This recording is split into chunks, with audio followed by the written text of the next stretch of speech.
기도스 해드린다고 양력이냐고. 음력입니다. 네. 양력은 4월 13일이죠. 아, 기도스 무섭던데. 요새는 저 윤 씨의 그 사주팔자를 다 해가지고 그거를 놓고 이렇게 하시더라고, 기도. 와, 강력하다. 진짜 세다. 아버지 제사 지낼 때도 지방도 안 쓰는 사람. 윤석열 사진에다가 사주를 생년월일을 걸어놓고 거기서 기도수를 하고 있어요. 윤석열 사주를 알아요. 이게 기도를 말이 하고 돼요? 있더라고요. 깜짝 그래서 놀랐어요. 요즘 윤석열 사주에 관한 다양한 짤들이 올라오고 있습니다. 네, 최근에 히트치고 있는 거는 윤석열이 6월 달에 상처를 한다, 뭐 이런 것들이 올라오고 있더라고요. 네. 6월에요? 네. 아, 진짜 여러 가지네. 아무튼 그와 관련해서 윤석열이 이제 청와대를 들어갔습니다. 그럴 때 이제 거기 관련된 짤들도 많이 나돌더만요. 그러니까 윤석열하고 문재인 대통령하고 만나고 있는데 뒤에 박정희 귀신이 서 있어. 그래서 네가 내 딸 쳐놓은 놈이냐? 뭐 이런 합성짤이 돌아다니고 있는 거를 봤습니다. 이거 오늘 제가 변발해서 이 저 뒤에 사진 보이죠? 심령사진 같이. 이 사진을 썼는데 잘 못 알아보시더라고요. 네. 아니, 그러니까 저도 세상에. 보면서 처음에 몰랐거든요. 무서워. 재밌네요. 네. 와, 사람들이 참 재기발랄 하시네요. 딴 사람 같으면 웃고 넘길 일이지만 당사자는 섬뜩하지 별로, 않았을까. 네, 그런 생각을 해봅니다. 에이, 설마 저런 걸 진짜 섬뜩할까요? 되게 섬뜩하죠. 엄청 섬뜩할 자기 것 인생에 같은데. 있어서 최고로 섬뜩한 이분은 아마 무속의 그런 기분이었을 겁니다. 무속을 믿고 있기 때문에 너무 너무 맹신하고 있기 우리 때문에 같은 사람들은 그냥 웃고 넘기는데 실제로 저거에 섬뜩해하고 이런 사람 그럴 것 같아요. 맹신하다 보면은 그런가 봐요. 귀신도 무서워하고. 분명히 이 주머니에 소금하고 고춧가루를 넣고 가지 않았을까라는 생각을 해봅니다. 근데 이제 네. 본관에 안 들어간 아마 본관에만 안 간 네. 대통령 당선이 세계 최초 거의 뭐 우리나라 최초로. 그래서 원래 헌정사상 이런 걸 최초죠. 회담하려면 간단하게 오찬하면서 본관에서 만나갖고 집무실에서 얘기를 하는 게 정상이잖아요. 그렇죠. 네. 근데 연회장에서만 만나서 네. 상춘제에서 만나가지고 딱 보니까 저 누가 봐도 그냥 한정식 식당 같은 그런 분위기예요. 맞아요. 네. 아무튼 그런데 온갖 미사역으로 기사가 돌고 있습니다. 먼저 기사를 한번 볼까요? 네, 문재인 대통령과 윤석열 당선자가 어제 청와대에서 회동을 했죠. 청와대 녹지원을 함께 걸으며 만찬 장소인 상춘제로 이동을 했고 유영민 대통령 비서실장과 장제원 당선자 비서실장이 그 뒤를 따랐습니다. 오후 6시 3분쯤 상춘제 입장에서 만찬을 시작했는데요. 우리가 좀 관심이 있었던 만찬주로는 붉은 포도주가 나왔습니다. 포도주. 소맥으로 예상을 했으나 아니 근데 기사가 너무 웃겨. 소맥으로 예상을 했대요. 2대1 기사인데. 윤 당선인이 즐긴다는 소맥이 될 것이라는 예상이 있었으나 포도주로 정해졌다. 네. 얼마나 거지. 싱거웠을까요? 윤석열 입장에서는. 네. 소주와 맥주가 될 것으로 예상이 있었으나 포도주. 근데 포도주 하면 생각나는 게 그 1월인가요? 그때 윤석열이 하도 술 마시고 막 그래가지고 금주령 내렸는데 호텔 방에서 와인병 몇 병을 네. 압수당했잖아요, 윤석열. 그래가지고 그게 생각나네. 그거를 생각하고 와인을 줄 테니 여기 와서 밥이나 먹어라. 이렇게 얘기한 거 아닐까? 뭐 결과적으로 따져서 우리나라는 세계 최강의 주당 대통령을 얻었습니다. 이제 앞으로 어느 나라 만찬에 가더라도 술로는 윤석열을 이길 사람이 없다. 네, K 주당으로서의 어떤 그 기대가 좀 되는데요. 아니 그래서 저는 오늘 아침에 혹시 아, 진짜. 혹시 기사를 기다렸나요? 2차 갔다가 뭔 일 났기를 혹시 바랬구나. 뭐 급히 응급실행 뭐 이런 기사가 있을까봐 새벽에 딱 4시 전에 일어나자마자 딱 봤는데 아무도 없더라고요. 저는 어저께 저녁 기사를 봤는데 용산 이전 관련돼서 합의를 봐줬다. 뭐 대통령이 협조하기로 했다. 뭐 이따위 기사가 나길래 그랬을 리가 없는데 했더니 역시나 가짜 기사더구만요. 한겨레에서 그 반론 보도가 나왔습니다. 네, 장제원 비서실장이 이 두 분의 회동 이후 기자회견을 열었는데, 그러니까 기자 질의를 했습니다. 그에 따라서 문재인 대통령이 대통령 집무실 이전 지역에 대한 판단은 차기 정부의 몫이라고 생각한다며 지금 정부는 정확한 이전 계획에 따른 예산을 면밀히 살펴 협조하겠다고 말했다고 밝혔는데요. 그런데 이제 언론들에서는 적극적으로 협조를 하겠다 이런 네. 식으로 보도를 하고 거의 있어요. 대부분의 언론이 적극적으로 협조한다는 식으로 그러니까. 아니 근데 기사를 대답 냈어요. 자체가 상당히 원론적이잖아요. 그리고 대통령은 임기 안에 용산 이전에 관련 거는 안 되고 그렇죠. 임기 후에 하는 거는 너 알아서 할 미남이고, 것이다. 그치. 뭐 이런 얘기인 거거든요. 그럼 당연히 원론적인 거야. 근데 말로는 나 그거 죽어도 협조 안 할 거야 라고 말할 수는 없잖아. 그러니까 그렇죠. 협조는 할게. 근데 뭐 네가 계획 세우고 필요로 하는 거 설치하고 하는 거 네 알아서 다 하는 거 좋은데 예산 부분이라든지 이런 부분은 우리 정부 내에서는 안 되라고 분명히 정리를 한 거라는 거죠. 아니 왜 다 똑같은 말을 들었는데 정말 자기가 듣고 싶은 대로만 듣고 그렇게 쓰는데 중요한 건 기레기들이 다 똑같이 썼어요. 이거 자칫하면 이 정부가 용산 이전을 용인해 주거나 협조를 했다라는 식으로 일종의 그 코걸이를 할 수 있는데 그러니까 이 제목만 봐도 국민일보, 서울경제, 중앙일보, 동아일보 다 봐도 용산 이전 협조 이렇게 돼 있어요. 전부 다. 그러니까 절대 협조하지 않는다라는 부분에 대해서 우리 국민들의 지지자들이 알고 있어야 돼요. 그리고 참. 사실 이 용산 이전은 이제는 새로운 화두가 됐습니다. 이거는 하도록 냅둬야 돼요. 왜냐면 어차피 한다고 하더라도 차기 정권 안에 이게 그 윤석열 정권 안에 완성이 안 됩니다. 지가 원하는 플랜대로. 그렇죠. 당연하죠. 시작도 안 돼요, 용산공원 이건. 조감도 관련돼서 그 전문가가 얘기했는데 2005년도부터 용산공원화 계획을 잡고 있는데 앞으로도 몇 년이 걸릴지 모른다는 거예요. 이 기사가 한국일보 기사인데 용산공원 연구 책임자가 있습니다. 배정환 서울대 교수인데요. 이 단독 인터뷰를 했는데 윤석열 조감도가 아예 과장이 됐고 임기 내 첫 삽을 못 들 수도 있다. 그러니까 원래 그 김진애 의원도 얘기했지만 조감도 들고 나와서 하는 애들은 다 부동산 사기꾼이라는 브로커라는 거야. 기본적으로 그 조감도 안에는 기존에 있는 건물들도 다 지워버렸고 그죠?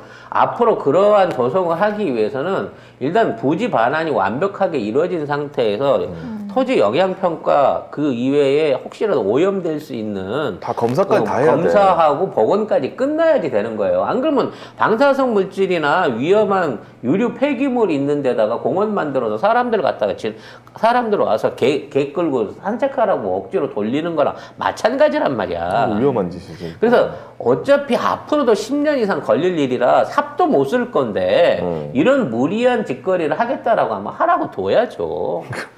그래서 결과적으로 무리해서 돈을 날려서 그걸로 그 죄값을 받아서 감옥을 가든가 뭐 임기 내내 아마 아니면 그거 발목 잡힐 것 같아요. 여기저기 떠돌아다니면서 새빵살이 전전하면서 5년 내내 거짓골을 못 면하고 제대로 된 직무를 못 보는 상태에서 정말 저런 식으로 돌아다니면서 정말 초라한 행정을 여실하게 부실하고 초라한 행정을 꺼내놓을 수밖에 없는 상황이 되는 거예요. 이거 기사 혹시 그 요약을 좀 해주실래요? 네, 대통령 집무실 용산 이전이 임기 내에 첫 삽을 못 들 수도 있다 이런 반론이 나오고 있는데, 그러니까 조경 전문가예요. 배정환 서울대 조경지역 시스템공학부 교수가 용산 공원은 300만 제곱미터 규모로 여의도만한 공원인데 설계에만 앞으로도 2년은 걸린다고 합니다. 설계만 2년. 또 국토교통부가 고시한 종합기본계획 변경안에 따르면 공원이 완공되는 데는 최소 7년이 걸리고요. 7년. 네, 또 앞서 또 작가님이 말씀하셨지만 미군기지 반환이 다 돼야 토양오염 조사가 가능한데요. 현재까지 반환된 부지는 전체의 한 10% 정도이고요. 정부는 올 상반기까지 부지의 4분의 1 반환을 목표로 잡았습니다.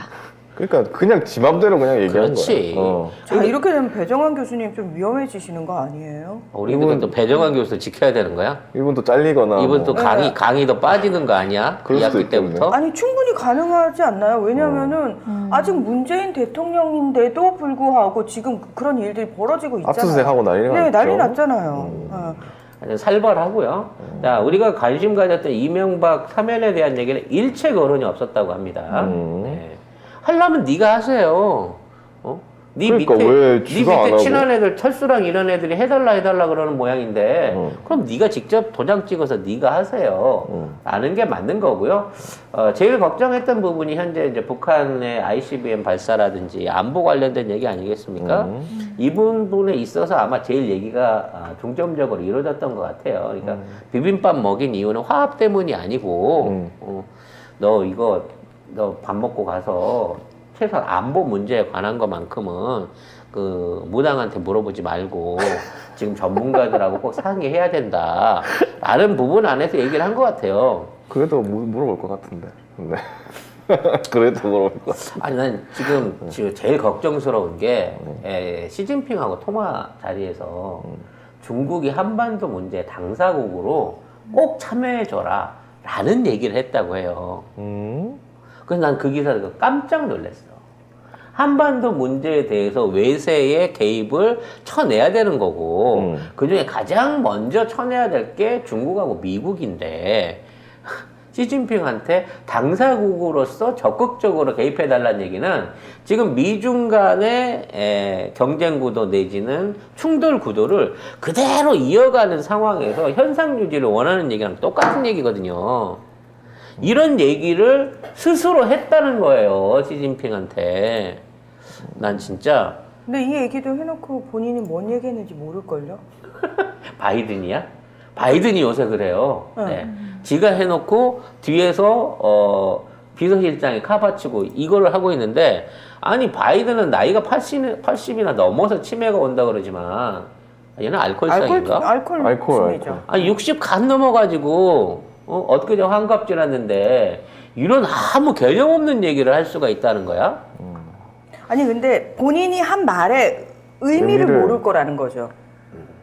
무슨 얘기냐면 야 너 지금 이게 얼마나 심각한 얘기인 줄 알아? 그게 왜? 뭔데? 원래 이렇게 말하는 거 아니야?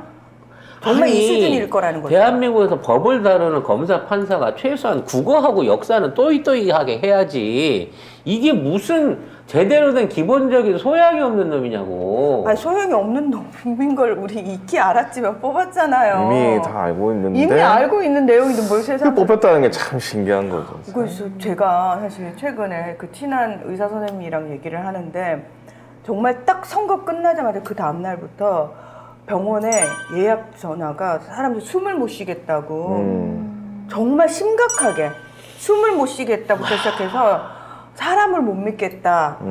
사람들을 보면 저 사람을 자꾸 나쁘게 생각하게 된다. 뭐 이런 증상들을 혹시 호소하고 이번을 있대요. 찍었을까? 뭐 네. 그런데 중요한 건 선생님도 정말 그 주변에 친한 그 자영업자분들 식당 같은 데 있잖아요. 네. 선생님도 충격받으셨대요. 거의 다 입원을 찍어서 이렇게 단골 음식점들을 다 끊어내는구나. 한 큐에 정리가 되는구나를 경험하고 계신다고 요즘에. 그리고 서울대 교수님하고 얘기를 하는데 서울대 교수님이 아유 서울대 교수의 반이 입원을 찍었잖아요 라고 얘기를 하시고 본인이랑 30년 직인데 알고 봤더니 가로세로 연구소를 보고 계시고 그거에 교수님이 멘붕이 와가지고 난 어떻게 해야 될지를 모르겠다고. 이래서 지식하고 지혜는 완전히 관계가 없어요. 관계가 없는 거야. 지능이 높은 거하고 양심이 바른 거하고도 아유, 다른 전혀 문제예요. 관계가 없고. 다른 문제예요. 저는 지능이라도 하기 싫고 그냥 시험 잘 친 거예요. 그 사람도 그냥 시험 잘 친 거예요. 난 그것도 의심스러워요. 시험을 제대로 봤을까도 의심스러워요. 네, 뭐 대리 시험이라든지 그 시절에 온갖 편법을 워낙 다 동원하지 않았을까라는 생각이 듭니다. 나는 그래서 자꾸 궁금하다니까. 윤석열 그 시험 봤을 때 혹시 뭐 외국인 전형이나 외국인 뭐 유학생 자녀 전형 이런 거 있었던 거 아닌가라는 생각. 국적이 좀 네, 좀 애매해요. 네. 설마. 네. 자, 그 이외에도 그 대한민국이 개도국에서 선진국으로 진입한 유일한 국가로서 그동안 문재인 정부 안에서의 성과를 부정하면 안 된다라는 당부를 했다고 하는데요. 앞에서는 내내 그러고 들었겠지만 결과적으로 나중에 다 뒤집으려고 지금 하고 있는 상황 아니겠습니까?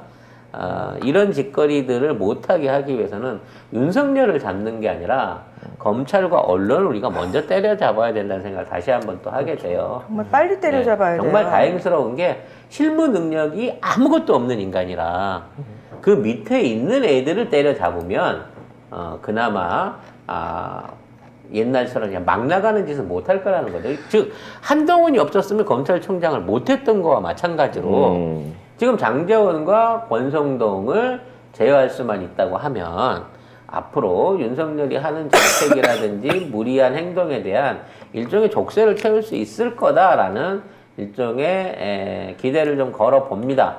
근데 그렇게 치면 지금 언론이든 검찰이든 벌써 날뛰고 있는데 민주당이 빨리 그렇죠. 민주당이 네, 강한 빨리 해야 모습을 됩니다. 보여줘야 돼요. 그래서 빨리 이제 개혁 법안들 통과를 통과시켜야 시켜놓고 돼요. 일단 법적으로 콜을 걸어놓은 다음에 인사청문회에서 보자고요. 네. 니네들 하나하나씩 올라오기만 아무도 해. 못 들어가. 네.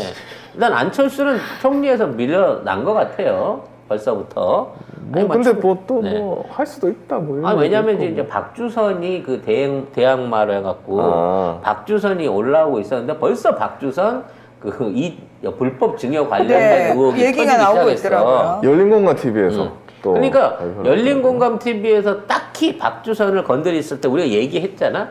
결국 이 실세는 김한길이고 김한길이 총리 결정을 하고 정리를 하게 될 건데 이 안철수보다는 오히려 박주선이 더 유력한 정부 내 역할을 할 가능성이 높다라고 하고 이미 안에서도 박주선을 몰고 가는 분위기였다는 거죠. 문제는 이 촉이 그 안에서 박주선으로 가자가 내가 안 나온다는 거야.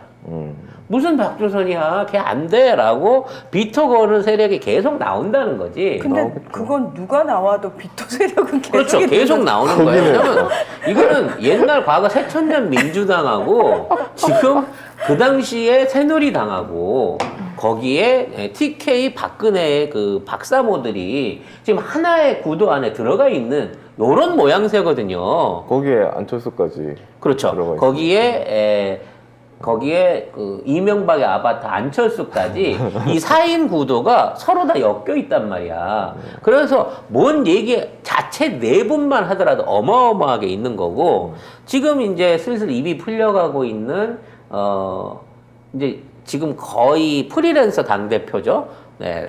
단독 당대표 이준석이가 또 설화를 더 떨어대기 시작하고 있지 않습니까? 지선 앞두고. 네. 그러니까 아주 복마전이에요, 저쪽은. 그래서 아마 내각들 세우는 것도 장관 청문회부터 총리 청문회까지 정말 볼만할 것이다. 라는 기대가 됩니다. 진짜 누가 나와도 쉽게 통과하기는 힘들 것이다.